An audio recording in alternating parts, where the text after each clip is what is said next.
മലപ്പട്ടം ഗ്രാമപഞ്ചായത്തിൽ LDF തിളക്കമാർന്ന വിജയം നേടി. കഴിഞ്ഞ തവണ UDF വിജയിച്ച അടൂർ വാർഡ് 2-ൽ UDF സീറ്റ് നിലനിർത്തി 31 വോട്ടുകൾക്കാണ് UDF സ്ഥാനാർത്ഥി KV ശാരദ ടീച്ചർ ഇവിടെ വിജയിച്ചത്. മലപ്പട്ടം പഞ്ചായത്തിൽ നേരത്തെ LDFന് 3 സീറ്റുകളിൽ എതിരില്ലാതെ തിരഞ്ഞെടുത്തിരുന്നു. തിളക്കമാർന്ന വിജയം മലപ്പട്ടത്തിന്റെ വികസന തുടർച്ച ലക്ഷ്യം വെക്കുന്നതായി CPIM Malappattam local secretary Purushothaman പറഞ്ഞു. ഈ കഴിഞ്ഞ തദ്ദേശ സ്വയംഭരണ തെരഞ്ഞെടുപ്പിൽ മലപ്പട്ടത്ത് ഇടതുപക്ഷ CPIMന്റെ നേതൃത്വത്തിലുള്ള ഇടതുപക്ഷ ജനാധിപത്യ മുന്നണി നല്ല വിജയമാണ് കരസ്ഥമാക്കിയിട്ടുള്ളത്.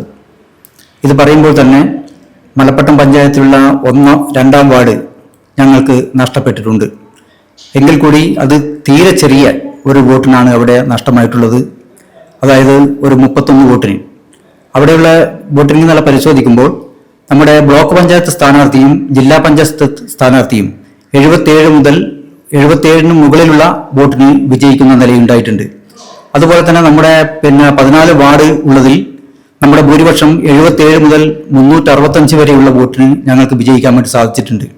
എല്ലാ വാർഡിലും കൂടി ഞങ്ങളുടെ മൊത്തം ഭൂരിപക്ഷം എന്ന് പറയുന്നത് 2100 വോട്ടിന്റെ ഭൂരിപക്ഷം മലപ്പട്ടത്ത് ഇടതുപക്ഷ ജനാധിപത്യ മുന്നണിക്ക് നേടാൻ കഴിഞ്ഞിട്ടുണ്ട് എന്നുള്ളതാണ്. ഇപ്പോൾ തന്നെ പിണറായിയുടെ നേതൃത്വത്തിലുള്ള ഇടതുപക്ഷ ജനാധിപത്യ മുന്നണി ഗവൺമെന്റ് നടപ്പാക്കിയിട്ടുള്ള വികസന പ്രവർത്തനങ്ങളും അതുപോലെ തന്നെ ജനക്ഷേമ പ്രവർത്തനങ്ങളും ഉൾപ്പെടെ ജനങ്ങളിലേക്ക് എത്തിക്കാൻ കഴിഞ്ഞതിന്റെ ഫലമായിട്ടാണ് ഈ വിജയം ഞങ്ങൾക്ക് നേടാൻ കഴിഞ്ഞിട്ടുള്ളത്.